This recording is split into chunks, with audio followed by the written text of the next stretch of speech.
We will discuss in this session about the majorly the shell and tube heat exchanger. And before we go into the construction and the designs of this shell and tube heat exchanger, let us have an idea about the classifications of heat exchangers, right. So, you see that primary classification is whether we are having the direct physical contact of these two streams, hot and cold, right.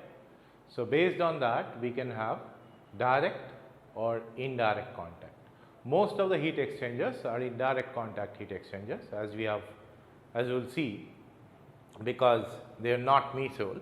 However, we have also noted that we can have direct contact heat exchanger where we mostly use this coolant as water, and that we spray in this stream of liquid or vapor mostly, and like what we use as something which is coupled with the steam jet ejector. So, classification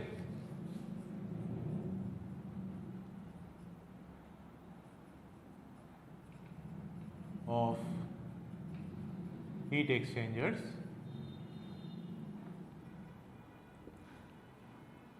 So, first one,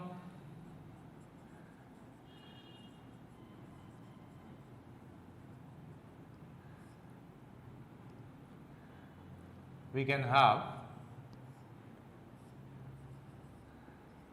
direct contact or indirect contact, right, and this is the common type. Next,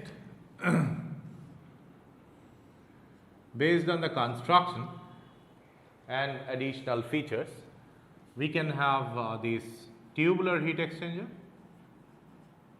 which includes double pipe,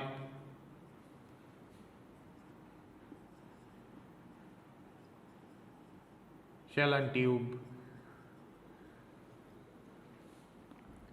It may be plate type heat exchanger,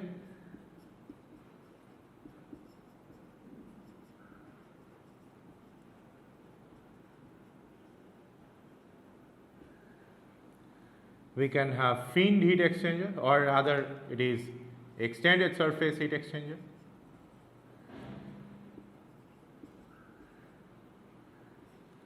So, we can have these fin tubes in plate or in double pipe as well, and finally it is the regenerative type heat exchanger, where we intermediately store the thermal energy, right. These two fluids may not flow through the heat exchanger simultaneously exchanging heat, but let us say initially the cold fluid will or hot fluid will move through that heat exchanger, it will store the heat by some way or other, right. And after that, according to the desired time interval of the process, let us say the cold fluid will move now through the heat exchanger and will take up the heat. So, these are the typical classification: tubular, plate, extended surface and regenerative. We can have this based on the number of passes, it may be single pass or this multi-pass heat exchanger, right. So, if I want to increase the residence time, we will go for single pass, and we want to increase the residence time, then definitely we will go for multi-pass, and here in this multi-pass we can also increase the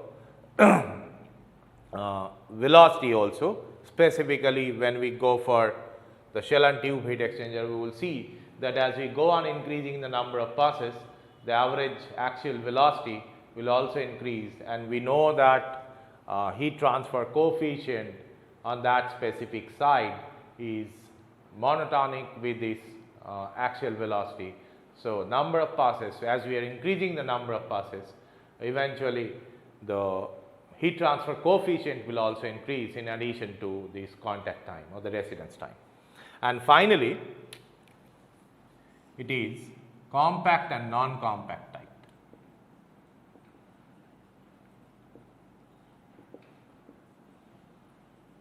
So, what is the difference?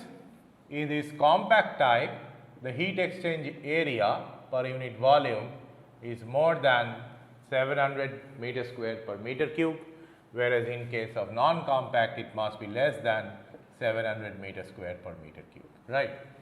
So, definitely in non-compact type of heat exchanger, your capital cost or the cost of fabrications will be low relative to that of compact type, but this will occupy a much lower floor space or volume. So, with this basic understanding of this heat exchanger, next we will specifically focus on this cell and tube heat exchanger, right. First we will try to understand the construction as overall, and next based on individual components we will try to discuss about its standard dimension and the material of construction, the purpose, etc. So, here we need a general diagram of shell and tube heat exchanger. So, I have to draw the diagram, it will require some time.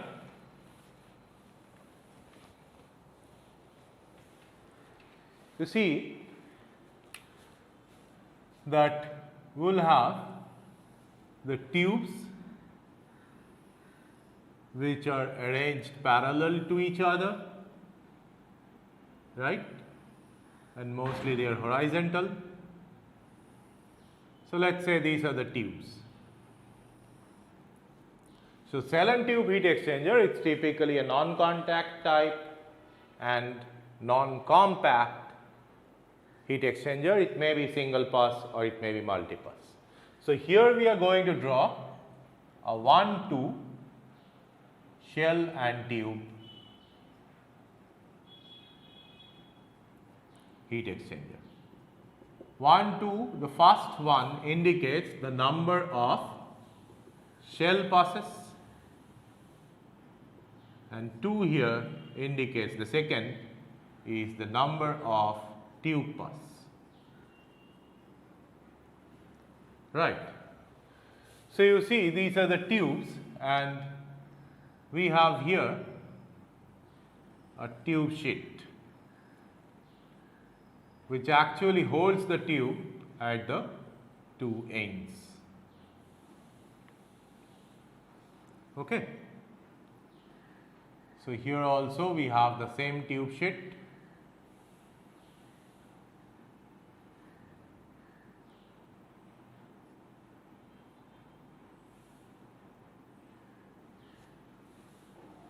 So, next to the tube sheet, here we have the shell, and shell on these two sides are fitted with flange.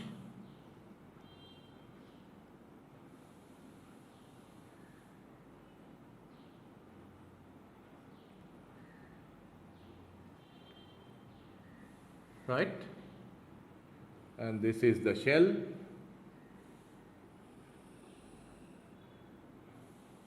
On this side we have another flange.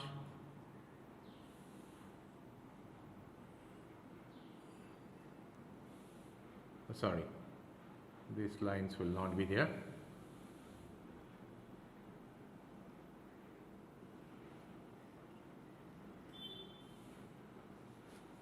Right. So, here we have the shell.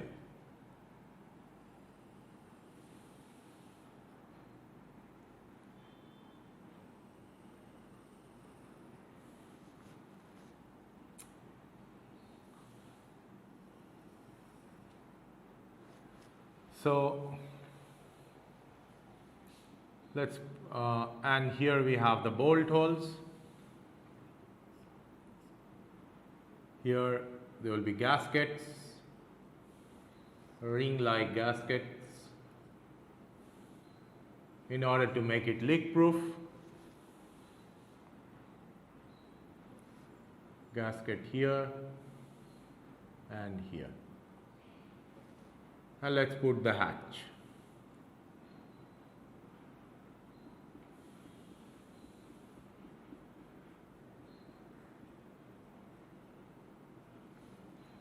Right? Here also the bolt hole.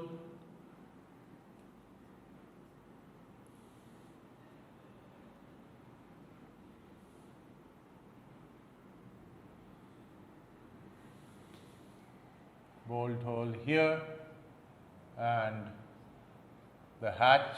This flange is joined to the shell by welding.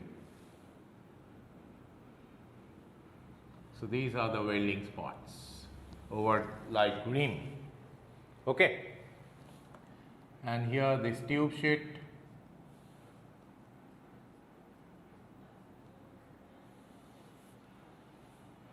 Here also the same tube sheet.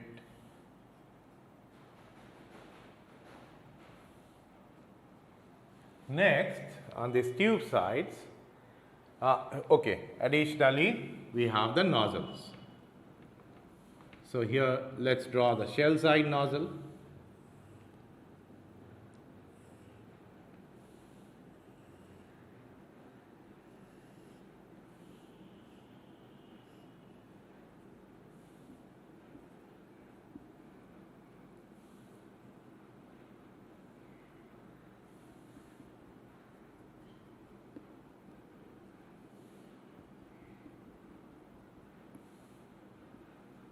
These also welding joints, that's the center line. So one shell side nozzle, another will be at the top on this side.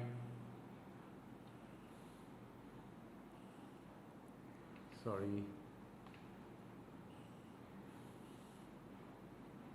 So it's not a perfect engineering drawing, but rather a schematic.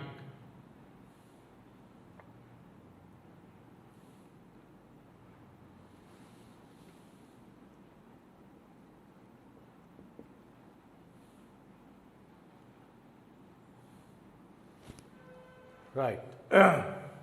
So again welding here, because the nozzles are extended by this flange such that it can be connected to the incoming and outgoing pipes.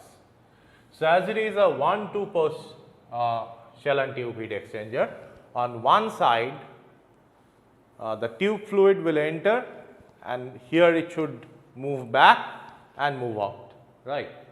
So here on this section we have a channel, and here as it is taking some kind of U-turn, here the structure must mimic the same U-turn, so we fit a bonnet here.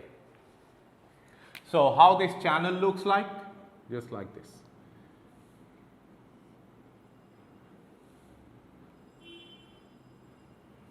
Channel, the flange. Here we will have the bolt joint.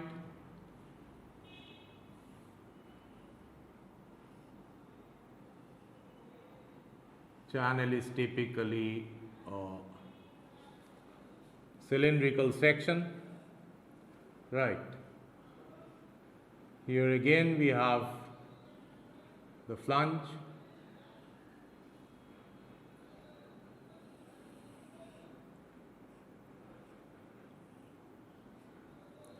And a blind flange, that is a cover plate, flat cover plate on this side.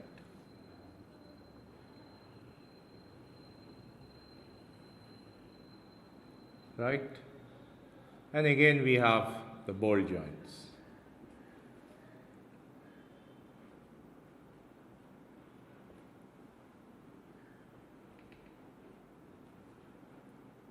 Again there will be gasket in order to make it leak proof, and we have the tube side nozzles here.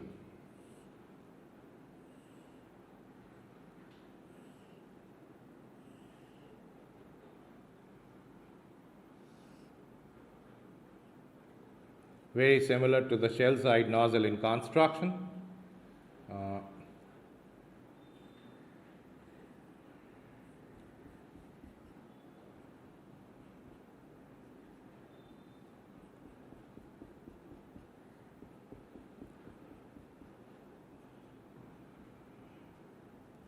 again welding joints, and here let's put the hatch in this channel.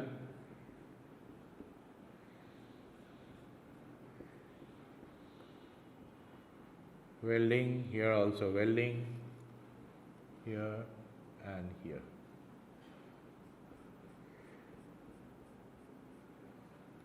Sorry, here also we will have the nozzle.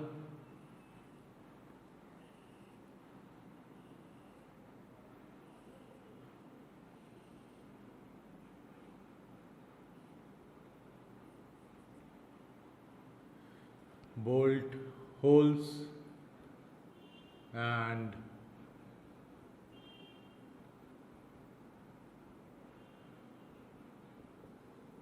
right,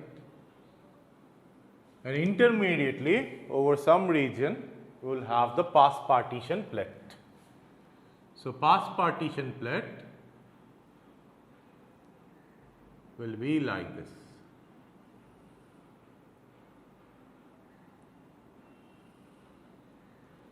It's welded to this channel cover and maybe here on this tube sheet.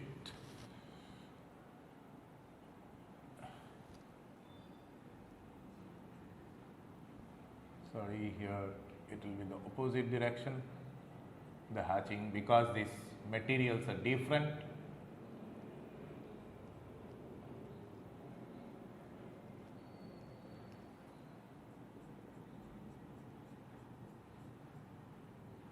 So, welding. Now, on the other side here we will have a bonnet, right. So, bonnet here again the flange,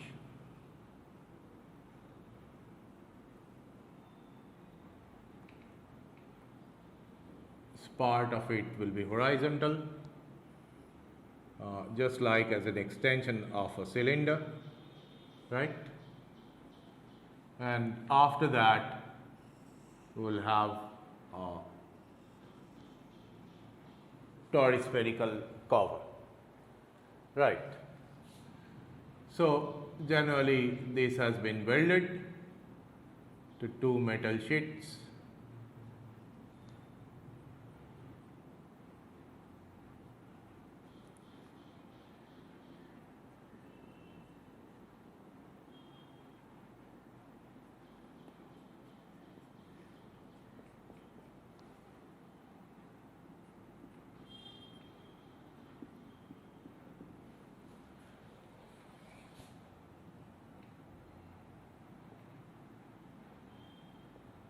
Here also welding joints, here we have the gaskets for making it leak proof, right. It is a nice drawing. Next you see, let us put a brake line because it is not at all in scale, and in order to ensure the full wetting of these tubes we must have baffles, right. So, we will have the baffles like this.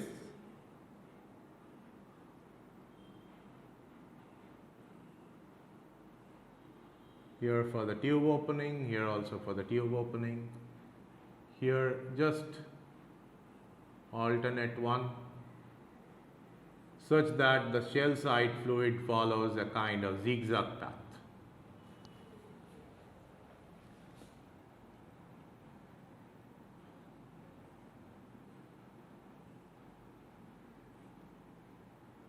And intermediately here.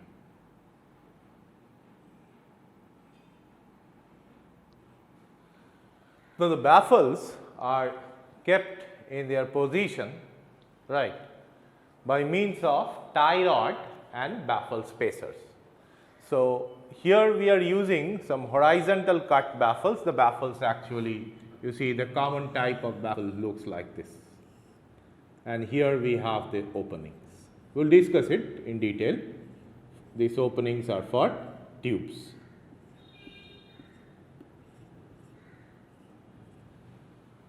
Right. So, in side view it will look like this.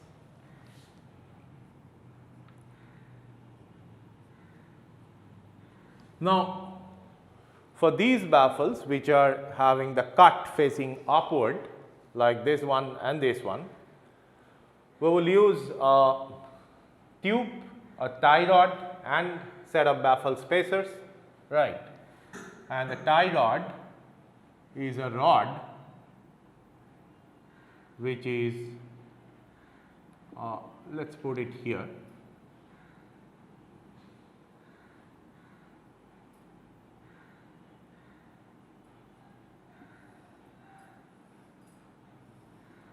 It will be attached or bolted to the tube sheet, right.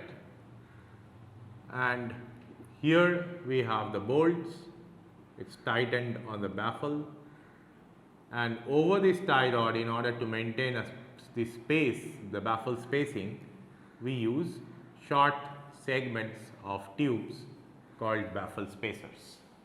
Similarly, for this we use another tie rod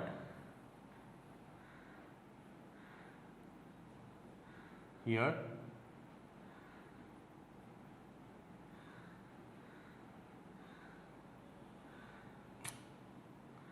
and it will be bolted here on the tube sheet. So again, the baffle spacer, which is the short segments like this and this, like this and this. Okay. So that's overall the schematic of a shell and tube heat exchanger. So let's put the names. So this is bonnet, right. Here is the shell.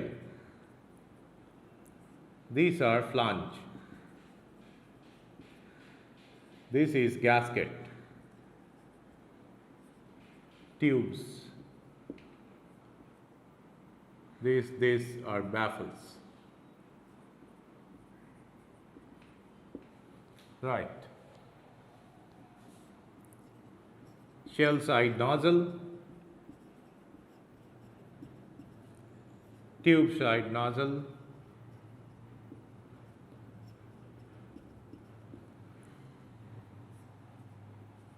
channel cover, which is a blind flange, pass partition plate,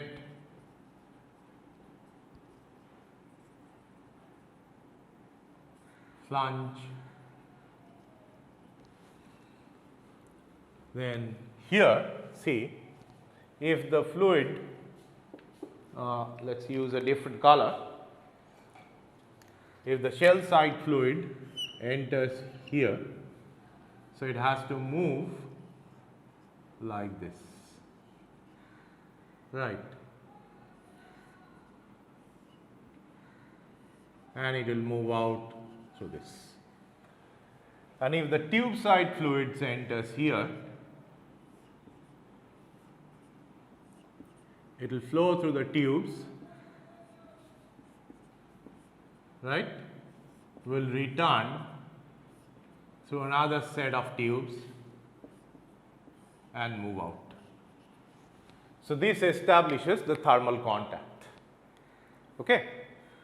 So next, this is the tie rod. The short segments are baffle spacers. Next, this one is the tube sheet. Here also we have the tube sheet, and what I have missed, there will be support, right, and this is a kind of saddle support used for horizontal pressure vessels.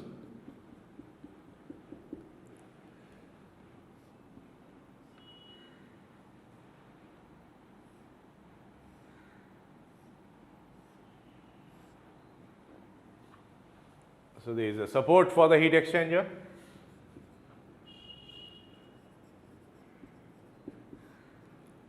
This is saddle support. And these are the baffles. Baffles I have mentioned, I think, here. So baffles, shell side nozzle, bonnet, tube sheet, pass partition plate, channel cover, etc. And additionally, when the shell side fluid, see here the shell side fluid enters.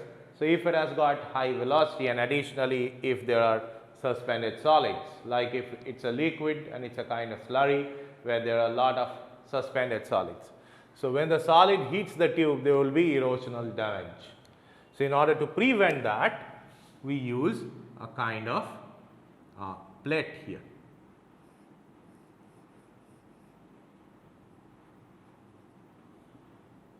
Right. So it hits this plate and then diverges out and then it will flow. So this is impingement plate, impingement baffle or impingement plate. Okay.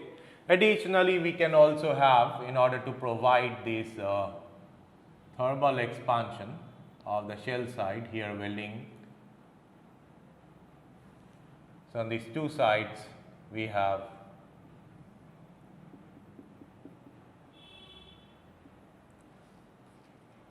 expansion joints. So that's about the shell and tube heat exchanger, the construction of these different components. So with that basic understanding, let's now discuss about the different components, what are their roles, and so what are their roles and how the functions and how they actually, how their individual functions integrate the overall functions, integrate to this overall functions. You see, first we will discuss about the shell. Right. Shell is a circular section, right, and its length of the shell is same nearly or slightly lower than the length of the tube. Okay. So this is generally made by rolling. So you see what is rolling, just a minute. We take a flat metal sheet, you roll it and here you weld it. So you will get a circular section, right, which will function as the shell. So if it is a high pressure duty, you can go for this lap welding, or generally we use this butt welding, right, where the two metallic sections, they come face to face, and here we have the welding for standard pressure duty in the shell side. And if it is a high pressure duty, we can go for overlap and we can use this lap welding.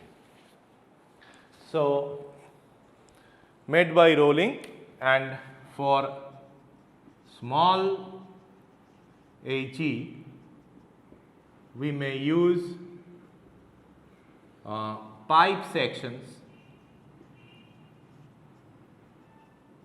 as shell, right. So here the material of construction common,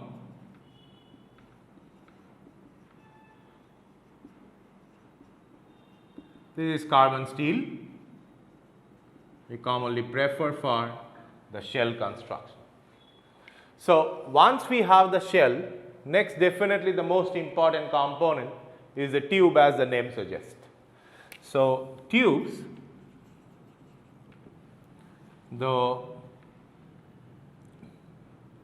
generally we 3/4 inch to 1 inch tubes. Rarely we also use 1 1/4 inch to 1 1/2 inch tubes, right, where the tube side fluids they suffer a large pressure drop, or the allowable pressure drop in the tube side fluid is low, then we have to go for larger diameter, because from Darcy's law we know that the pressure drop is directly proportional or inversely proportional to the diameter, right. So, as you increase the diameter, you actually reduces the pressure drop, but at the same time you are compromising with the heat transfer coefficient on the tube side, because this velocity, as you are increasing the diameter, your average velocity decreases, so heat transfer coefficient also decreases. So, 3/4 inch to 1 inch tubes we use, and maybe welded or seamless tubes, right. So, welded tubes definitely it's weak compared to the seamless tube which we construct or fabricate through single casting, right. Now, generally the length or tube length rather, we can use 8 feet, 12 feet, 16 feet, 20 feet up to 24 feet. We generally do not go beyond 24 feet because for this large tube sides or tubes we may have sagging, but definitely there are special duty heat exchangers, right, where we can use still larger tubes in length, and that length may be as high as these 300, 3000, 4000, 6000, 9000 millimeters. Okay. But commonly we use this 8 to 24 inch 8 to 24 feet long tubes, and generally we do not, for standard construction we do not go beyond 24 feet. And tube material of construction, there are several types of materials we can use, because and definitely they should be made of metal with high thermal conductivity. So, copper, nickel, low carbon steel, stainless steel, cupro-nickel, aluminium, etc.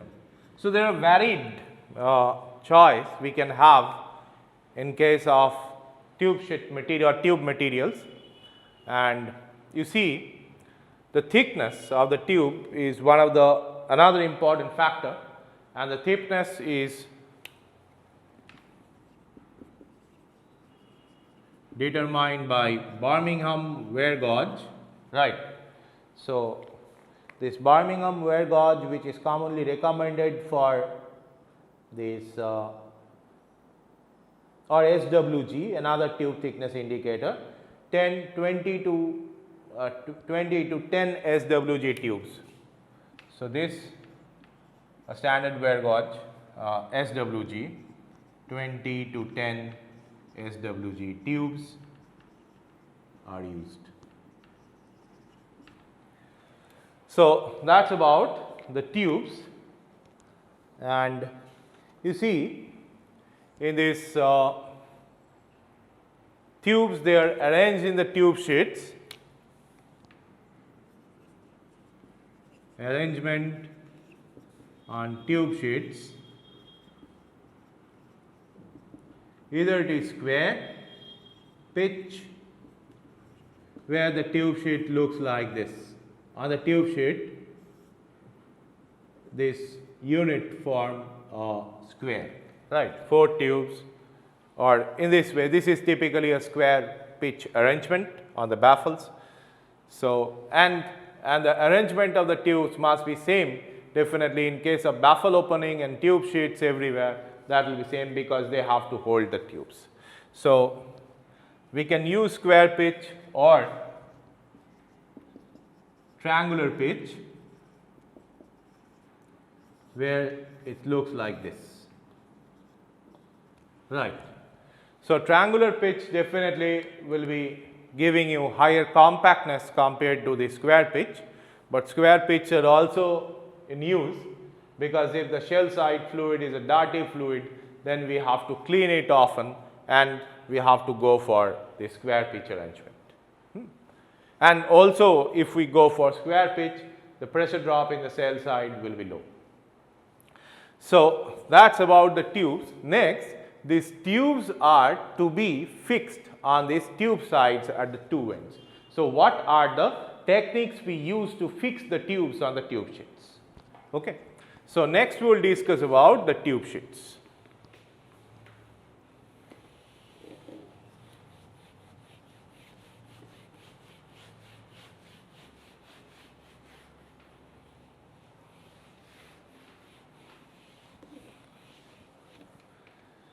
So, you see the tube sheet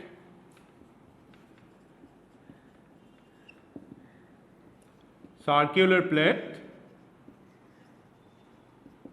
with regular circular holes, that is according to square or triangular pitch.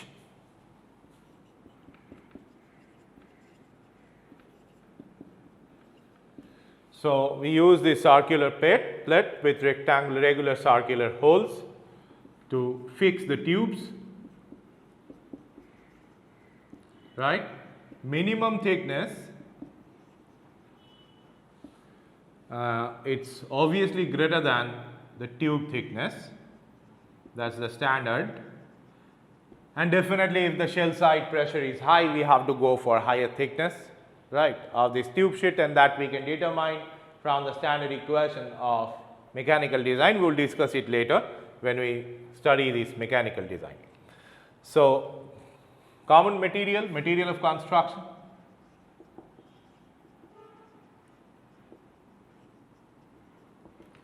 So, it is low carbon steel,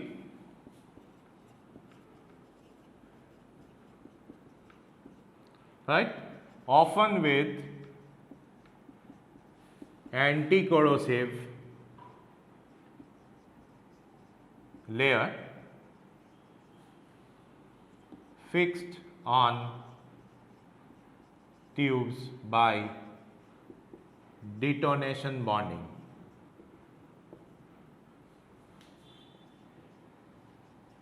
Right. So, instead of using the high anti-corrosive metal, we use the low carbon steel, and on that we put an anti-corrosive layer. And additionally, you see these tube sheets are highly susceptible to corrosions because you have holes and in which the tubes are fixed either by welding joints or by extruded joints, right. We will discuss about that, how these tubes are fixed, but these tube sheet material and the tube material and the welding material must be corrosion compatible. Otherwise, there will be these galvanic corrosions taking place, right, in the presence of water or in presence of other types of corrosive liquids. So, that is why we put an anti-corrosive lining often, it is a regular practice on this low carbon tube sheet material, low carbon steel tube sheet material. Now, how these tubes are fixed on this tube sheet, that is to be known. So, how to fix the tubes in tube sheet. So, there are that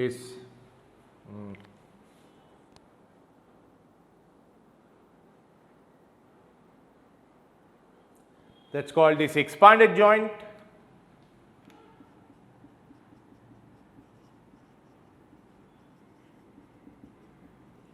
or it may be by welding joint.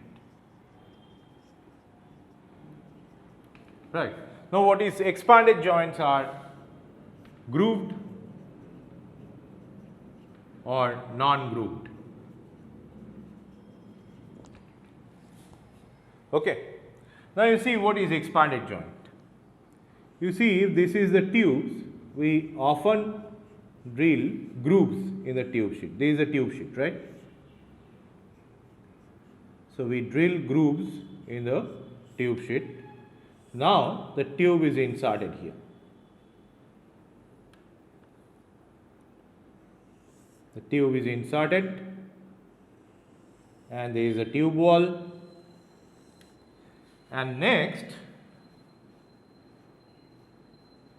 what we do, we rotate upon holding the tube from this side, we rotate a high speed mandrel fitted with roller just like this, and local friction will cause what? It will just will induce plastic deformation in the tube, and the tube materials will fill the grooves, giving a very strong and durable joint. That's called the expanded joint, right? So this, instead of the mandrel, we can use this detonation, we can use the other techniques by which we can create this plastic deformation of the tube material, and the tube material gets fixed on it. And for non-grooved expanded joints, it's plain tube sheet, right? We'll insert the tube a bit on the other side from the shell. This is the shell side, this is the other side, and here we put the mandrel, rotate it with high speed. What will do? It will deform these tubes and giving a typical bell joint.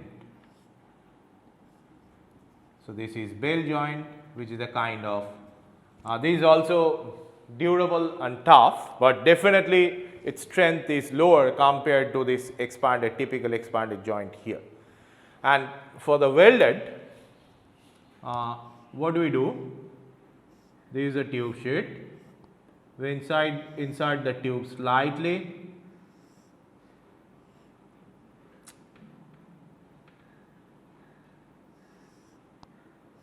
and here over the rim basically we weld the tubes. So this is typically the welding joint, or welded joint rather. Okay. So non-grooved expanded joint, grooved expanded joint, or welding joint, anything we can use based on the degree of strength we want in this attachment. Okay. So that's about the tubes, tube sheets, and shell. Next, it's the bonnet and the channel. You see, when we use the bonnet, if on that side we don't go for any inlet or outlet, then we can use this curved surface. So this curved surface actually mimics the streamline or path line of the liquid from one tube pass as it's going to another tube pass. So it will follow a kind of U-bend. So the structure actually mimics the U-bend basically, which is traced by the streamline or path line, right? So you see, this has been done here. Instead of a bonnet, if you fit a rectangular cover, so it will give you dead zones and high friction loss, and additionally generation of wicks. So in order to minimize the tube side pressure drop for multi-pass heat exchanger, we use the bonnet on one side where we don't go for any this inlet or outlet, and channels are used where we have inlet and outlet. See, it's how the channel looks like, I think you can understand. It's again a circular piece of metal. On this you fix the flange, right, and here you fix a plate. So you fix it here through bolt joints,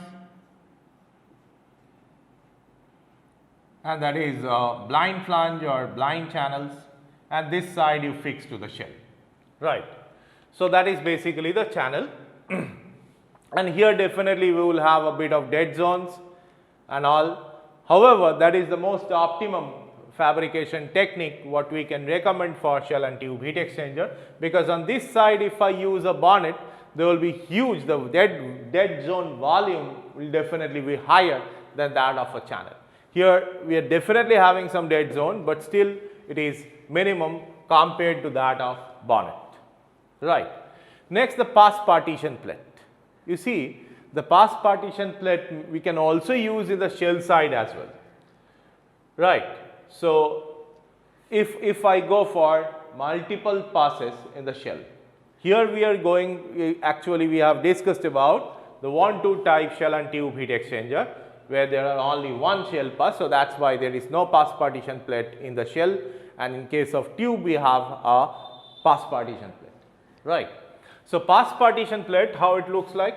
So, if I simply erase it, you see pass partition plate is simply a rectangular plate which is inserted here. So, it will look like this, right. So, how we insert it? If we can simply weld it, typically on the two sides we can weld it and we can give it a permanent structure.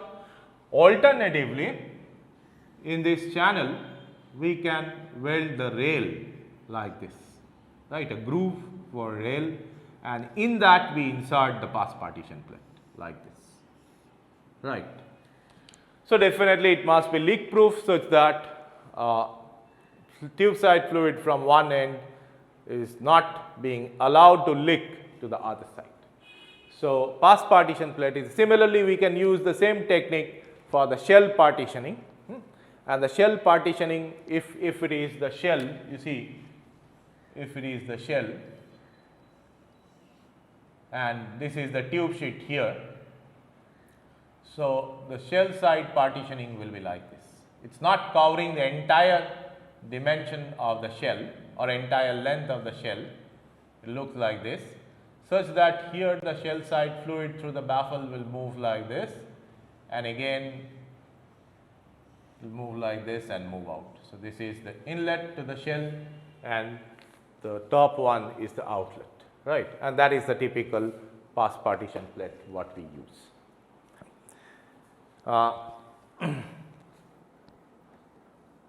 So, you see the pass partition plate is generally 1/4 to half inch thick,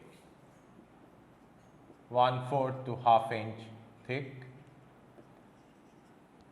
and additionally there is a very important question that we use generally 1-2 shell and tube, 2-4 shell and tube, where we still go on increasing the shell side this tube side heat transfer coefficient. Also we want to increase the shell side heat transfer coefficient, because you see why the shell side or tube side here it will be increased, because if the shell side fluid's mass flow rate is m dot, right, and let us say there are total n number of tubes and here the mass flow rate is m dot, right. So, if it is a single pass, see, for single pass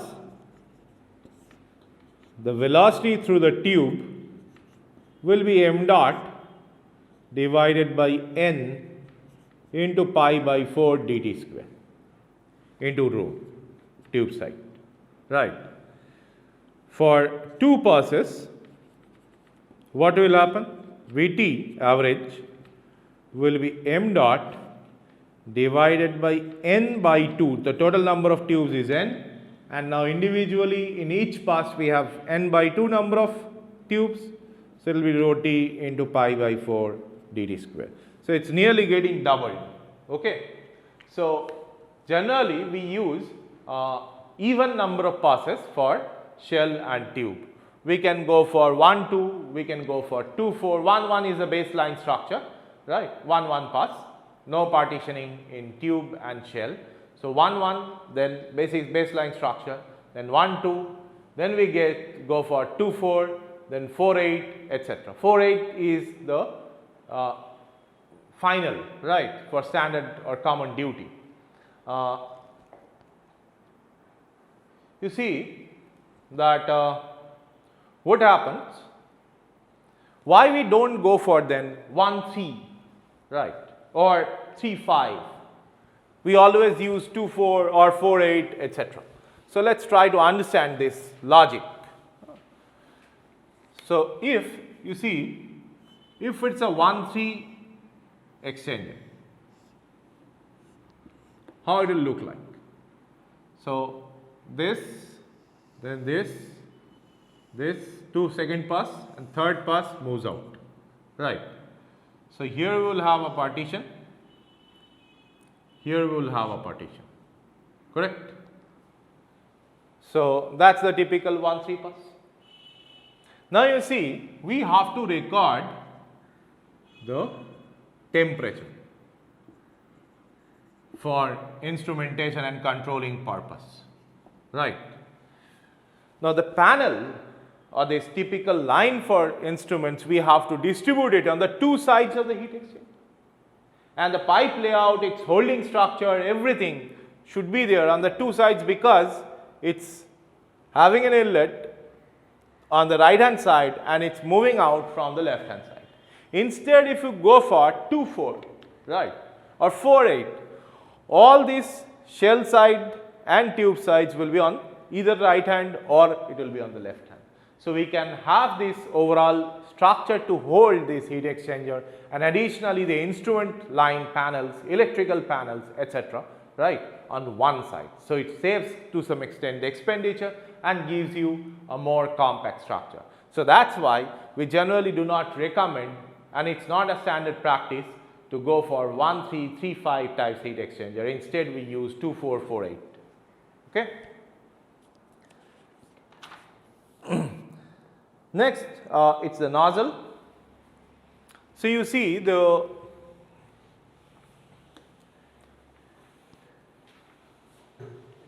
for nozzles, definitely it must be compatible. The nozzle material must be compatible with the shell material, and that's also typically the carbon steel we use for nozzle, right. So welded, this is welded to shell or to channel, based on whether it is tube side nozzle or shell side nozzle. And optimum pipe diameter is to be calculated for nozzle, which minimizes the pressure drop and all, or pumping cost, right.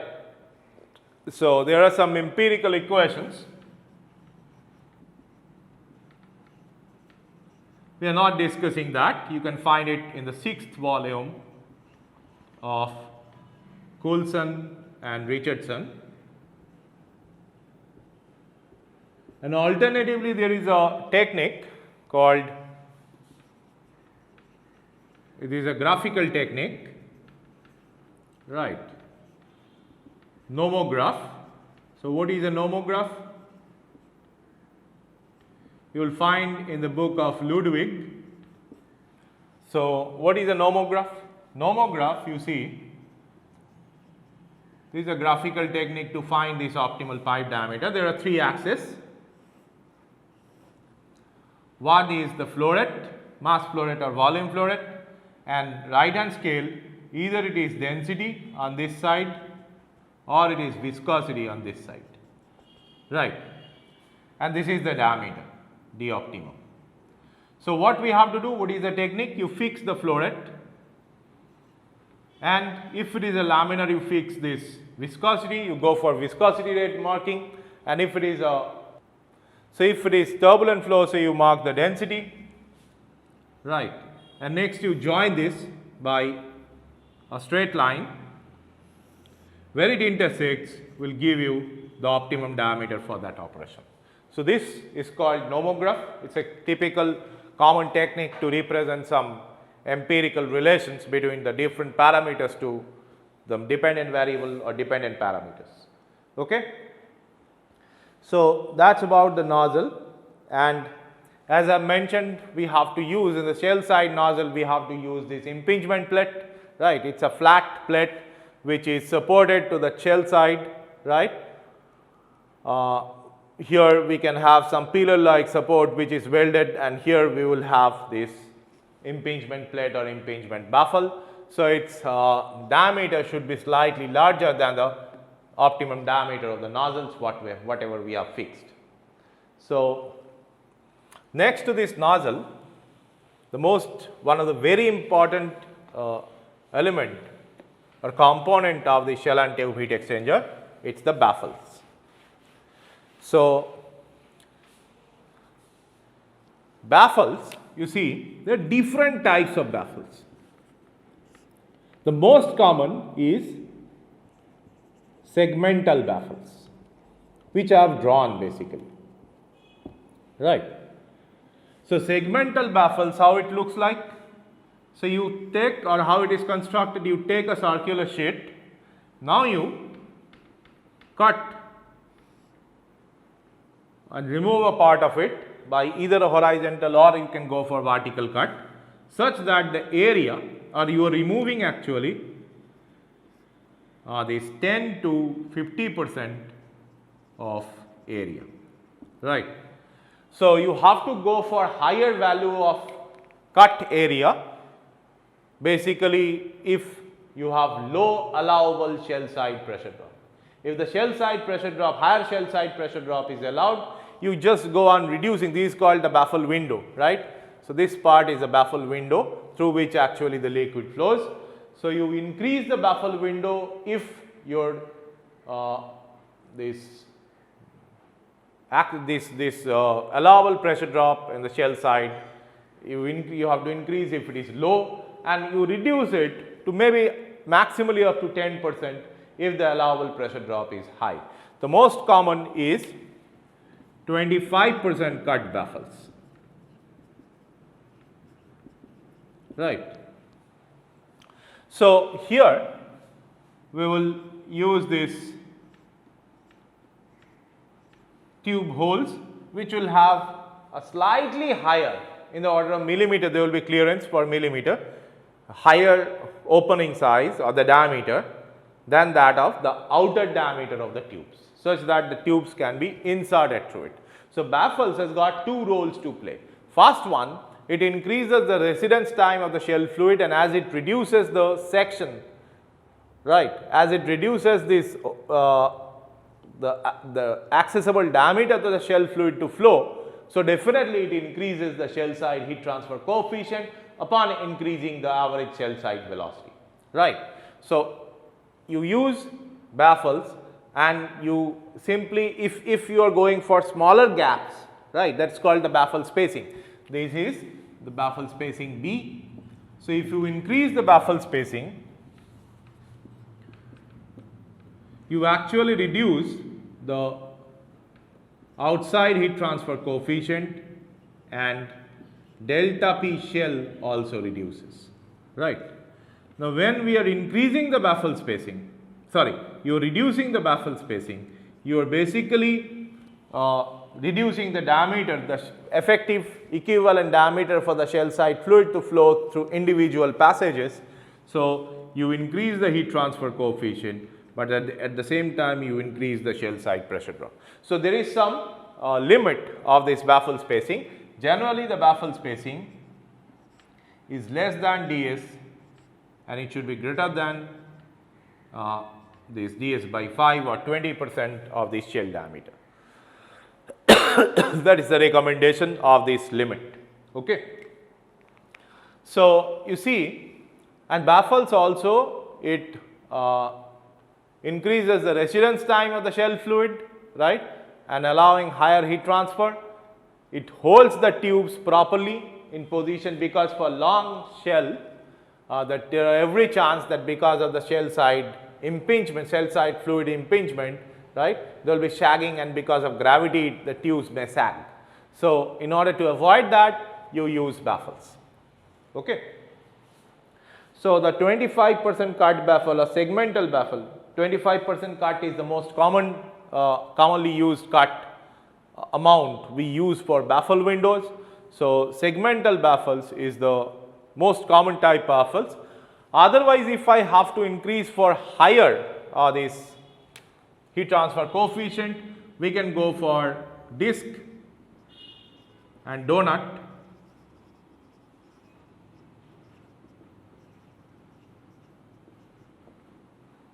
Disc and donut.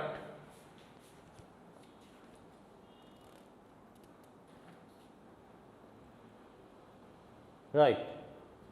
Disc and donut baffles. It looks like this is the disc, this is the donut, and The next will be disc, which will be higher, having a higher diameter than this opening, and then again a donut. Okay. Now the liquid will move like this. Shell side liquid will move like this.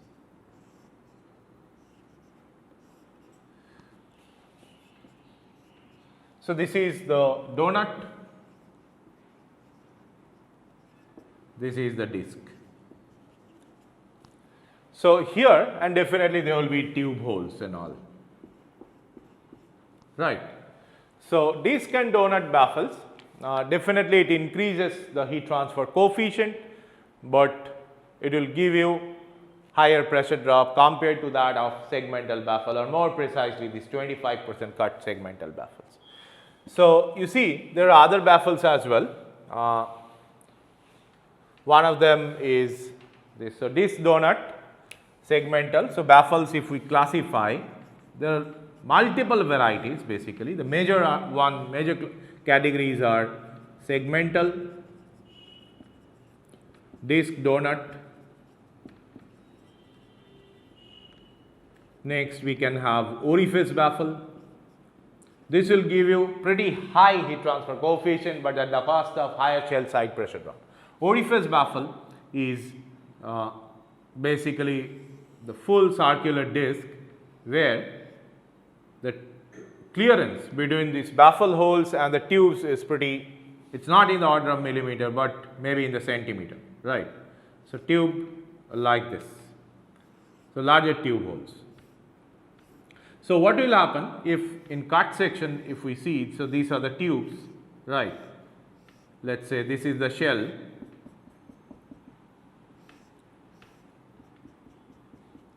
an orifice baffle looks like this.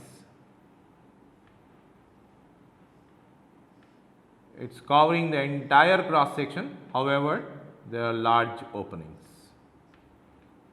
right.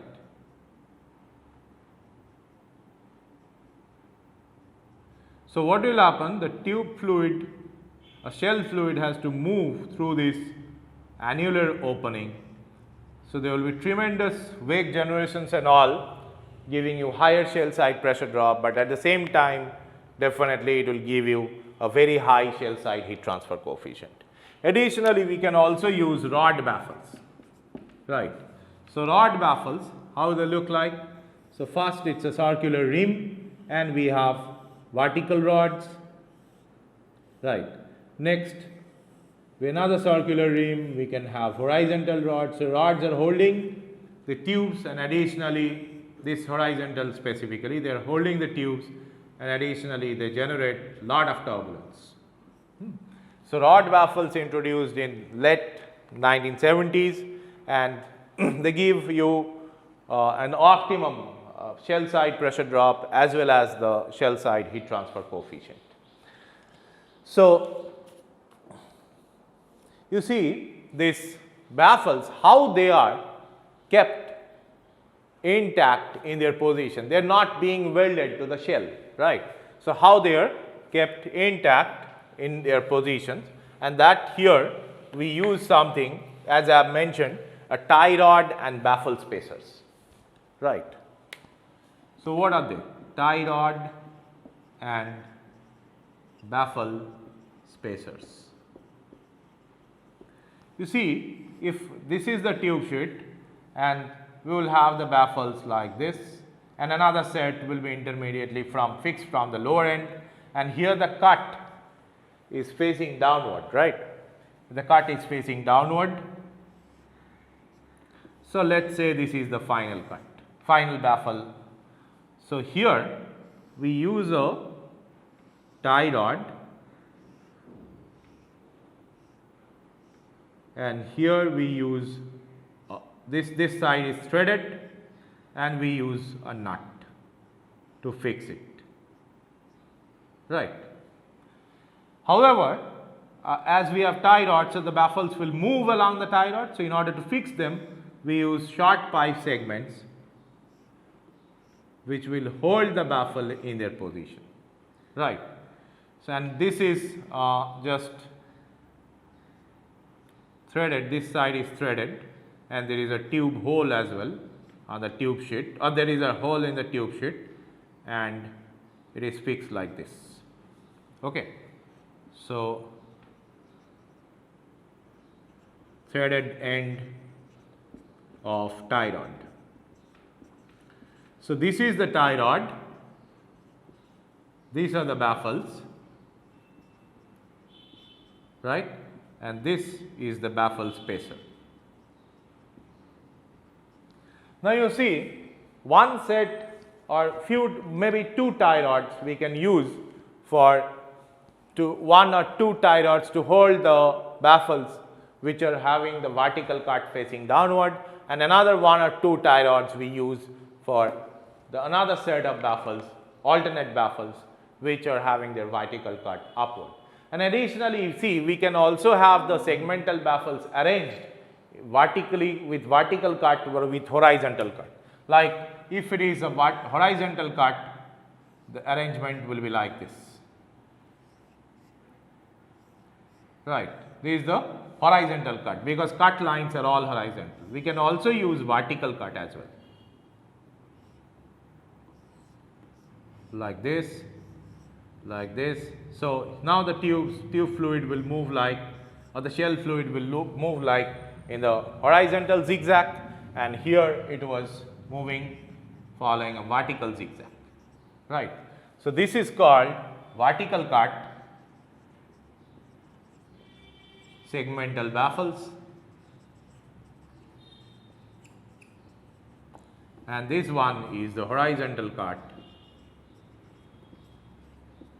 segmental baffles, right. So, that is about the baffles, and as I have mentioned, this we have to use these gaskets. Here I missed the gasket here, this is, there will be gasket also on this side, on here, and here. So, they are like rim, right, and we use this Teflon gasket, polytetrafluoroethylene, and alternatively we can also use this asbestos gasket, right. So, compressed asbestos fiber gasket, a jacketed asbestos gasket for this material, right. So, generally see these gaskets are widely used. Compressed asbestos gaskets are used up to a pressure duty of 20 bar and temperature of 150, right. CF gasket is made of bonding asbestos fibers with polymeric binders and all, right. So, additionally we have, as I mentioned, we have the expansion joints, because the shell you see it is fixed on two sides, from two sides with tube sheets, right. So, there is no allowance for thermal expansion, which is highly probable of the shell material. So, it will create a thermal stress at this tube sheet, and this may damage the tube sheet. So, because of that, in order to provide the expansion space for the shell, we cut this and we put this rim like structure, it is like this, it is just rim like structure, right. So, it is a kind of rim like structure we weld on this shell material, and this will provide the expansion space for the shell as a whole. So, that is called the expansion joint of the shell. So, that is about the shell and tube heat exchanger, the basic constructions, different components, and how individual components facilitates the overall actions of the heat transfer that has been discussed. Now, lastly, if I give you all the components individually, how we will assemble the heat exchanger, right. Generally, what we have to do, we have to mount the tube sheet vertically, right. You put the tubes, you weld it on this side or go for these expanded joints, right. Next, you put the tie rods, baffle spacers, then baffles, but do not weld this tube sheet. Next, you put the shell, right. You put the shell, you arrange the shell with nozzles, right, fit the gaskets here. Next, the individual tubes, other tube sides, tube sheet will be inserted, and with individual tubes will be inserted. Then you weld it or go for expanded joint for this tube sheet, fix the bonnet, fix the channel covers, and that is all about the overall sequence of assembling, right. So, that is about the basic constructions and overall design and qualitative discussion regarding the shell and tube heat exchanger design, its individual components and assembling technique, right. In the next session, we will be going to discuss towards the different characteristic feature of thermal science pertaining to shell and tube heat exchanger, and we will discuss about the design, how to design or how to fix the shell side heat transfer coefficient, how to calculate the shell side heat transfer coefficient, tube side heat transfer coefficient, and finally we will discuss about the design procedure of shell and tube heat exchanger. Thank you.